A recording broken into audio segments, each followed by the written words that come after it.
Boxingego here. If you like this video, make sure you hit the like button and also subscribe to the channel and hit the bell icon on the top of your screen to get notified when the latest new content drops. 1. Do you want to know 7 reasons why Errol "The Truth" Spence Jr. will beat Kell Brook May 27th in Bramall Lane? If so, stay tuned to this video.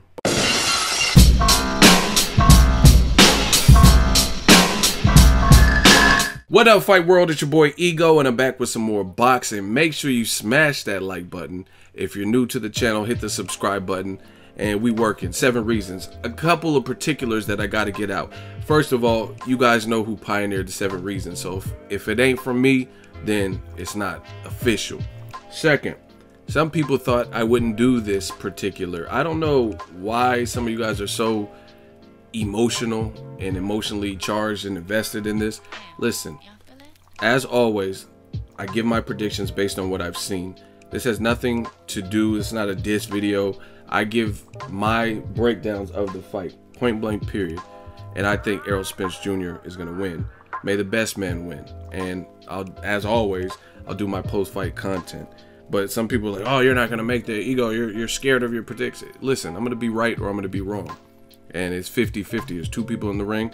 So I'm going to give my 7 reasons. Again, I like Kell Brook. I like Errol Spence. This is just who I think will win. And I'm going to explain why, give you the 7 reasons, and I'm going to break it down. And if I'm wrong, I'm wrong. If I'm right, I'm right. I think I will be right, but we're going to find out on Showtime. And if you're in the UK, on Sky Sports. Let's get it in. This list is in no particular order. Let's go. Number 1. Underestimation. Now, I got to talk about this. I think Kell Brook is underestimating, at least from what he said, Errol "The Truth" Spence Jr. And at the moment, it's kind of easy to do that because Errol Spence Jr. is being painted out as this boogeyman. He's getting high praise from high-ranking officials in boxing, Floyd Mayweather or Freddie Roach, multiple trainer of the year. And he hasn't fought the name for a variety of different reasons. We don't have to get into that. But Errol Spence, he had a couple barometer fights, the Leonard Bundu, Chris Algieri, you know what I mean, guys like that, Samuel Vargas. That was a fighter that Danny Garcia later fought right before Keith Thurman.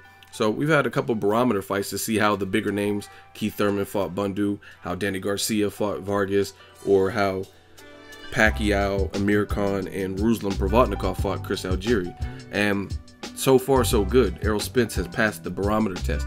He beat and stopped Chris Algieri, who's in shape, who he just couldn't keep up with the pace and the punches.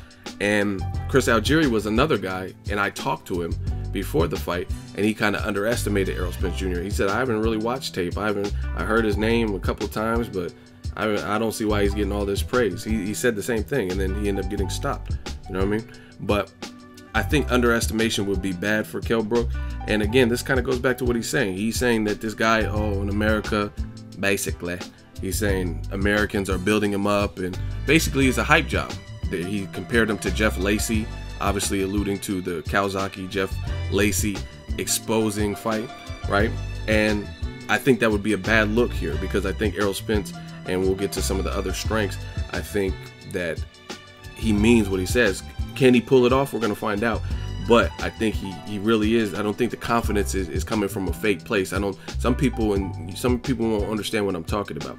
But some people they'll put on a front like they're really scared and petrified inside and shaking, but their outward confidence will be there, or you know what I mean, or they'll do more to overcompensate for actually being scared, you know what I mean? And I don't think that with Errol Spence. I think it's natural. I think he really is confident, which leads me into my number 2 reason, my second reason, experience. And some people are scratching their head like, what do you mean, Ego? What do you mean experience? Because Kell Brook clearly has a better professional resume. That goes without saying, right? But if you really do the research, like Derek James, Kell Brook, he has fought a lot of people that I feel Errol Spence would have beaten as well. You know what I'm saying? Sinchenko and things like that, right? And Sinchenko actually hurt Kell Brook in the fight right before he got stopped. He got hurt. You guys go watch the fight. I watch my boxing, you know what I mean? And to me, I think kind of goes in and ties in with the underestimation. I think everybody's banking on the fact that Kell Brook definitely has a better professional resume, and we haven't seen Errol Spence step up to this level, this class of a fighter. So it's easy to discount him because we haven't seen it. But if you look at past greats, everybody has a starting point. You don't just come out of the womb and you're a world champion. You know what I'm saying? So Floyd Mayweather had to go through Gennaro Hernandez and then repeatedly beat the Diego Corraleses, the De La Hoyas, the Pacquiao. You know what I'm saying? And he had to prove his worth over time, right? So everybody needs that opportunity. Either you're going to rise to the occasion, or some people, they come up short. Like Julian J. Rock Williams, shout out to him. Shout out to Philly. He felt he was ready, and he put pressure on Jermall Charlo, the champion, to vacate or fight as mandatory. He called him a turkey, and then he came up short in that particular fight, ended up getting stopped in that fight. Now we haven't really seen him back to the ring. So bottom line is, people are going to either rise to the occasion and pass with flying colors, i.e. Gervonta Tank Davis versus Jose Pedraza. You could say the same thing with that particular fight. Pedraza had way more pro level experience. He beat and stopped Tevin Farmer. He had good sparring work. He had beat guys like Edner Cherry, a known puncher, and he had never been stopped, and he beat Cherry. I thought it was a little bit controversial because I watch my boxing, but Tank Davis mopped him up and stopped him and became the first to stop him, and then just had a title defense with Liam Walsh. So it works both ways, right? And Tank Davis, you could easily discount him and say, oh, who's he beat? Pedraza beat Stephen Smith, he beat Edner Cherry, he beat Tevin Farmer. Who's Tank Davis beat? But again, everybody has a starting point. Like, I mean, even me with my YouTube channel, I started off at 0 subscribers when I first opened up, you know what I mean, when I opened up shop, and now we're doing pretty well. So everybody has a starting point. But back to the experience, why it's reason number 2 is because Errol Spence carries a lot of experience that people aren't really factoring in, I feel. He's an Olympian, I think, with the 2012 team. So they're not just handing out like gold tickets to get to the Olympics. So I think he has more experience than people have seen, and there's probably more shades to his arsenal and to his game, because again, you don't just easily make it to the Olympic. And the other thing is, I've talked about the Olympic pedigree. Not every Olympian transitions well to the pros. You know what I mean? Audley Harrison, he did terrible, right? And guys that got a bronze medal, like Deontay Wilder, he has had a better career as a pro than Audley Harrison. But by and large, I think the guys who medaled or just going to the Olympics, that experience will ready you for the pros. Especially, in my opinion, I think Errol Spence Jr.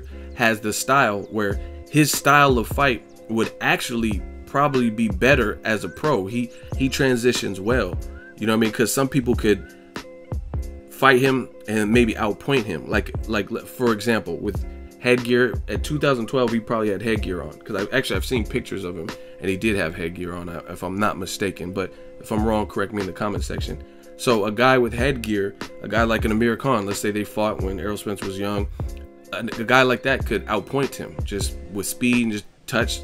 Pop, pop, pop, pop, each, and maybe beat him that way. You know what I'm saying? But if they were to fight as pros, it'd probably be a different game. So to me, Errol Spence has a more of a pro style anyway than the amateurs, but nonetheless, it's still great experience for it, right? Very good experience. On top of that, he sparred this generation's best boxer, Floyd Mayweather. Easy work. You some easy ass work, motherfucker. You know what I mean? And that's invaluable lessons. Like, Kell Brook has never sparred with Mayweather. You know what I mean? Sparring against a person like that readies you. You know what I mean? Legends. Like, even Keith Thurman. Keith Thurman, he has more belts at welterweight than anybody. But guess who he was sparring back in the day? Winky Wright. You know what I mean? A Hall of Fame type fighter. So sparring crafty and legendary fighters definitely shows you something. And then rumor has it that he gave Floyd a black eye. And we know Floyd is known for having a crazy defense and being responsible in there, right? Picking off the best shots and having great legs, great upper body movement, and actually stopping and dogging people in sparring. So for Errol Spence Jr., young in his career, to go in there and be called into camp and then get kicked out of camp for allegedly giving him a black eye, nonetheless doing good. And this is another thing. man to man, every time I see or hear Floyd Mayweather, he's always saying good things about Errol Spence Jr. So despite the black eye bullshit, he obviously respects his fight game. Because Floyd, if you don't respect your fight game, then I don't see he was talking about Conor McGregor in that potential fight on a Showtime telecast, and he says, oh, they said, what do you think of Garcia Thurman, which was an upcoming fight that we just had in March? And Floyd was like, Danny Garcia, Keith Thurman, that's cool, but I don't understand why these guys are ducking Errol Spence Jr. That's the fight they should be fighting. And it's been a while since Floyd Mayweather threw that out there, that if Keith Thurman really wanted to fight him, he should go through Errol Spence Jr., right? And obviously that has not happened to this day, but with the IBF, Errol Spence worked his way into a position where Kell Brook was kind of backed into a wall to fight him. So again, back to experience, I think Errol Spence has a lot more experience than his pro resume. If you go to BoxRec, you're not going to see the experience, because BoxRec is going to show his professional career. It's not going to show his Olympics, who he fought in the Olympics or who he trained with. It's not going to show that he sparred Floyd Mayweather and possibly gave him a black eye. It's not going to show that he sparred with Jorge Linares, a current WBC champion. It's not going to show that he sparred and allegedly stopped Adrian the Problem Broner. You know what I mean? It's not going to show that. It's not going to show his experience, Lamont Peterson and stuff like that. So kind of number 1 and 2, those reasons kind of tie into each other. Underestimation and experience. It's easy to underestimate Errol Spence's experience because as a pro, he hasn't had that opportunity. This is his big moment, and we're going to see what happens. Number 3, Kell Brook's eye injury. I got to put this on the list. And this is not an excuse, because Kell Brook says his eye is good. He got a titanium plate added. But we know the Golovkin fight, how it played up. It was a dumb decision to move up 2 weight divisions and challenge somebody who stopped 22 at that point, probably 22 people in a row, who was physically bigger than you despite the scales. And what I mean is he was naturally bigger.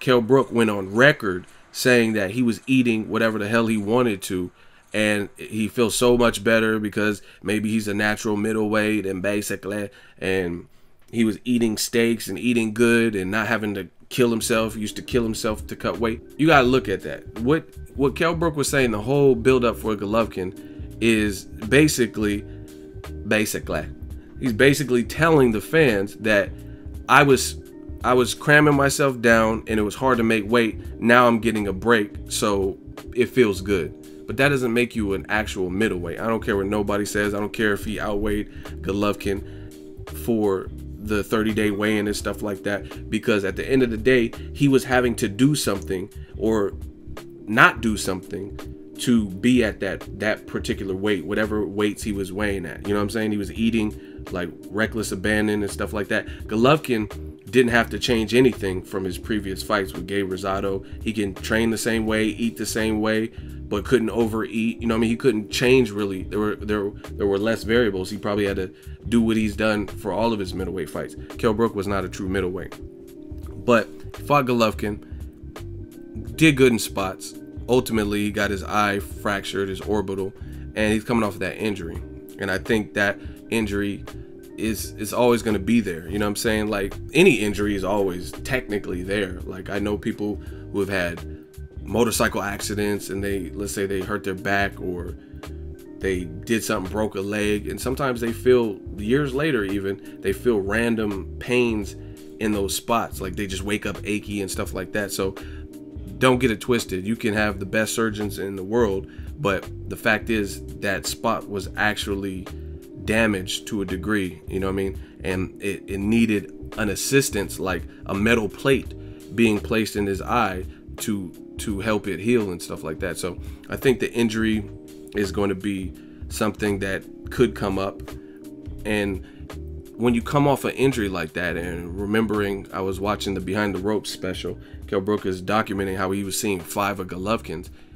At the first sign of danger, and this is going to lead into one of my later points, first sign of danger, then that's going to be scary. You know what I mean? I'm not trying to lose my vision, and you're going to have that in the back of your mind. Kind of like if you look at Manny Pacquiao, ever since he got knocked out by Juan Manuel Marquez, he's fought less reckless. You know what I mean? Because I think that knockout stayed with him. He knows, you know what I mean? He knows that it's a possibility, because he got knocked out before, but that was early in his career, and he went on to do legendary things. Mop up Oscar De La Hoya, beat Marco Antonio Barrera, stop Eric Morales, you know what I mean, best him two of 3 fights and stuff like that. So he was feeling, knocked out Ricky Hatton smooth, bop, you know what I mean, doo, doo, doo. He was feeling it, you know what I mean? But Marquez brought him back to reality and showed that he is a mere mortal by knocking him out brutally. And ever since that fight, the Brandon Rios fight, the Algieri fight, he's more cautious. Like, he boxed Brandon Rios more. Floyd Mayweather, he didn't take penitentiary chances, things like that. And I think the same goes with Kell Brook's injury.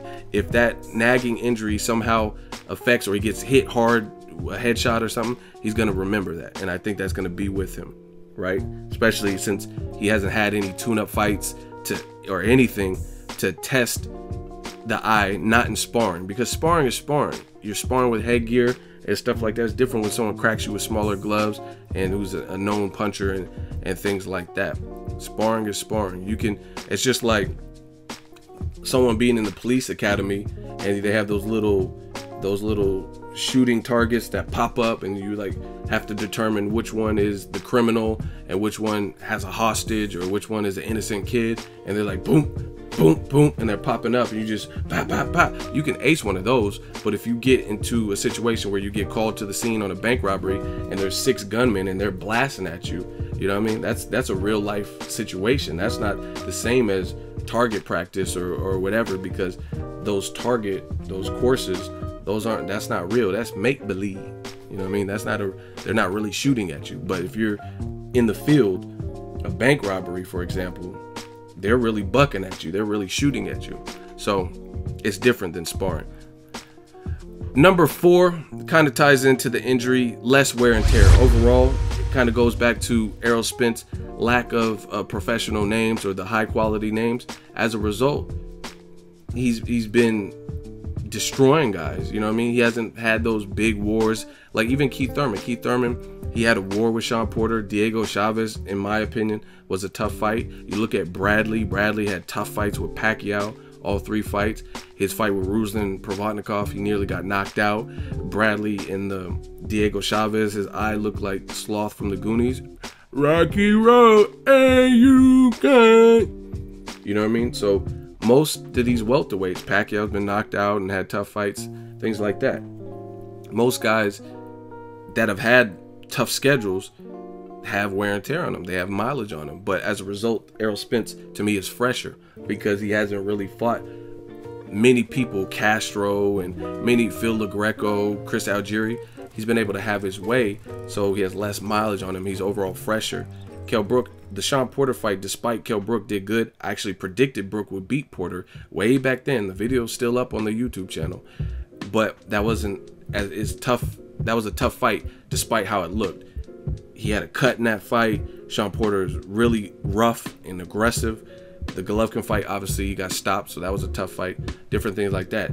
Carson Jones was a tough fight. His nose was all bloody and busted up, and he had to have a second fight to really redeem himself and clear the air. The Sinchenko fight, as I mentioned earlier, he was hurt in that fight. I don't remember what round, but I remember it was right before he got stopped, or after there, before Sinchenko got stopped. So overall, to me, I just think Errol Spence, because of his resume and his style and whatnot, he's the fresher of the two.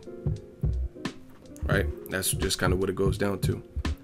In at number 5 is pressure. Errol Spence Jr., one thing he does, he cuts off the ring and he puts that Texas, that Dallas pressure on you, right?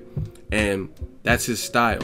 And to me, that's kind of goes back to what I was saying. That creates memories, because who else is another pressure fighter that he just fought? Gennady Golovkin. Golovkin's a boxer puncher, but he also he stays on top of you, right? And that's going to give some ill will and bad memories to me for Kell Brook, because when you're getting pressured like that, you have to worry about your eye. You got to be like, man, how do I create distance? How do I get this guy off of me?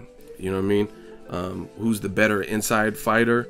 And I think Kell Brook is more of the boxer at range, mid-range, out-range boxer. So I think Errol Spence will do the better inside work, and he's going to really have to find a way to keep and deter the young, hungry, fresher lion off of him for 12 whole rounds. You know what I mean? Knowing that he's just coming off of a tough fight, no tune-ups, and dealing with that constant pressure, and pressure busts pipes. And I really think the Errol Spence Jr. pressure will amount, and it's going to be kind of a war and battle of attrition.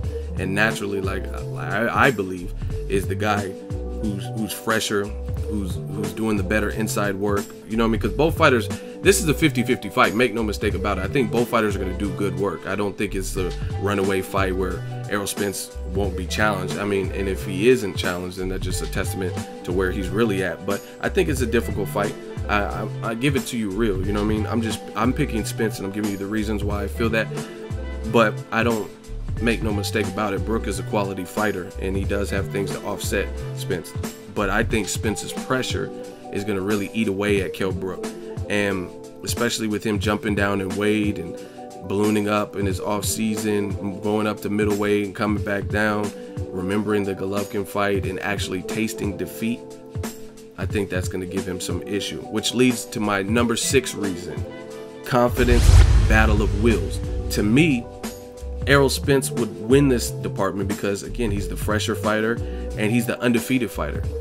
Kell Brook is undefeated at welterweight, but career-wise, he just lost his last fight. So when it comes to the attrition battle, and they say if it's too hot, stay the fuck about the kitchen, I think when it gets hot, I just think Errol would win that battle of attrition, that shootout, if you will, because he knows what he's in there with.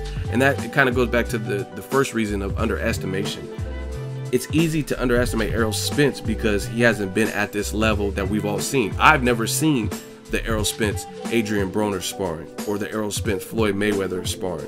You know what I mean? I don't know if they recorded it or what, but I haven't seen it leak or anything. So the world doesn't know exactly what happened. We just hear these urban legends and myths and tall tales about what happened, and other people like Freddie Roach's account of what happened. But we never seen it. I don't know how good he did other than what I've heard, right? So Kell Brook, I think Kell Brook is possibly underestimating Errol Spence, but there's nothing to underestimate for Errol Spence. He knows what he's up against, and he's still confident. You get what I'm saying?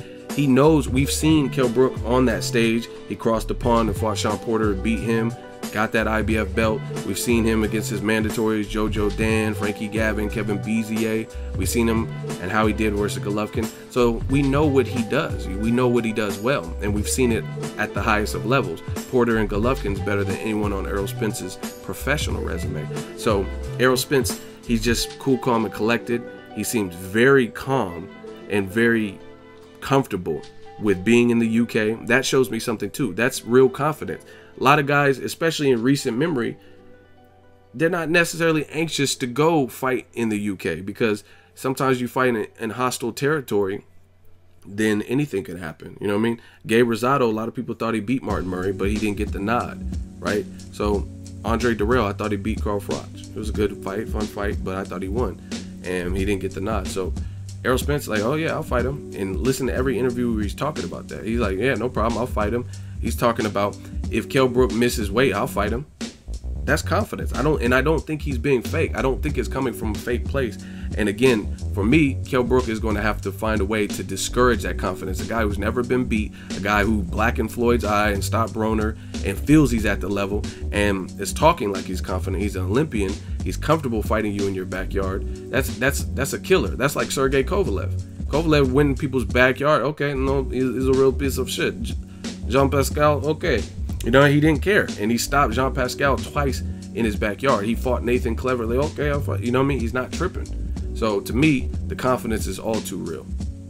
And road warriors, you got to watch out, because they're willing to risk it all. Like, I'm not worried about judges and bad judging and impartial refs. Okay, I don't care if he misses weight. Okay, we can still fight. So I really believe Errol Spence's confidence. He makes you a believer. It's kind of like Tupac's music. You know what I mean? Tupac would rap with so much conviction and passion. I ain't a killer, but don't push me. Like, it is that you tend to, you feel him. You know what I'm saying? And even though we came from a woman, got a name from a woman, I wonder why we rape from our women. You know what I mean? You like, damn, okay. he really means that. He really hates Biggie, you know what I'm saying? And Errol Spence has that aura about him. He has that confidence. It kind of makes you believe in his ability.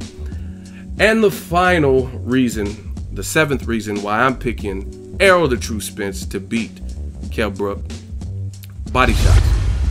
This one's easy. You knew this was coming.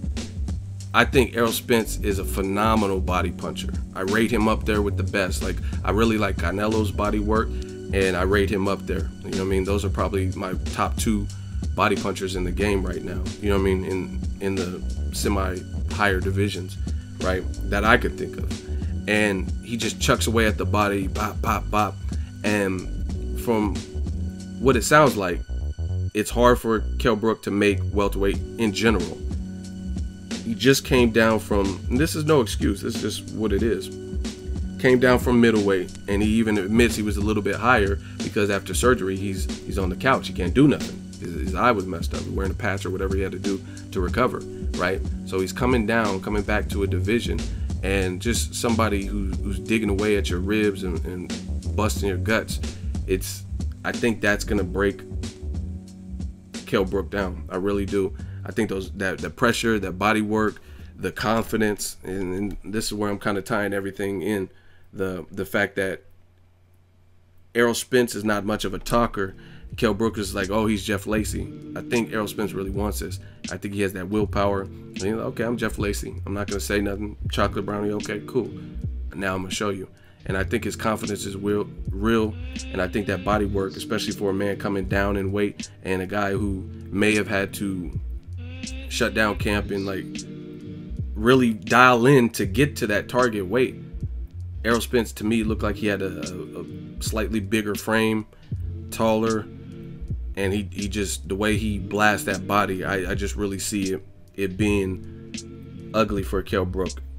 You know what I mean? But I could be wrong. You know what I say? I could be wrong, but I could also be extremely right. I want to know what you guys think. How you think I did in my 7 reasons? That's what I'm picking. And just for the sake of this video, for the 7 reasons series, I think that Errol Spence Jr. is going to win mid to late stoppage, TKO. I see a TKO more than a KO. I wouldn't be surprised if it goes to cards, but for the sake of this video, I'll say mid to late stoppage. Mid to late stoppage. And before I get out of here, I gotta acknowledge this. Just because Gennady Golovkin, hell no guys, did not stop Kell Brook or knock him down, or he stopped him, but he didn't knock him out or knock him down. To me, if you know anything about boxing, you got to throw that out the window, right? Throw it out the window, because that has no bearing on anything, because there's so many different variables. There's different training camps. There's different levels of confidence. When Kell Brook fought Golovkin, he was undefeated. Maybe his confidence was higher, or that was his first fight, he never lost. You know what I mean? So maybe he digs deeper, but there's a variety of different reasons why that could change with this fight. And Golovkin doesn't really fight like Errol Spence Jr. Some people can find a way to get it done. And to me, I think Errol Spence is just overall more technical. I think Golovkin's really technical on the offensive side, but I think in terms of all around, I think Errol Spence can do more athletically. Golovkin's slow to me, and I think Golovkin, he hits hard and all that, but it doesn't matter how hard you hit if you can't connect the same. And there was moments and stanzas in the fight with Kell Brook where Golovkin got ramped up. He got amped up and ramped up when Kell Brook was getting off shots, and he was trying to take Kell Brook's head off, and Kell Brook was seeing the shots. But it's different if a guy's a little bit more rhythmic and a little bit more athletic, like an Errol Spence Jr., because the shots that hurt you most are the shots that you don't see coming. You know what I'm saying? And I think because Golovkin's slower and he's not as athletic, he hits like a mule, but it's different and it's easier to see his shots because they're coming at you so slow. So for those reasons, I'm going to pick Errol Spence Jr. over Kell Brook. But we're going to find out. I'll make my post-fight video. We'll see if I was right. We'll see if I was wrong. You guys let me know in the comment section. Drop your fight predictions and drop me a comment and leave some detailed stuff. I risk it all every time I do the 7 reasons, just stating my opinion on what I think will happen. Much respects to Kell Brook. Much respect for this fight happening to Errol Spence Jr. and everyone involved. Sky Sports, Showtime, Eddie Hearn, Al Heyman, because this is what boxing needs.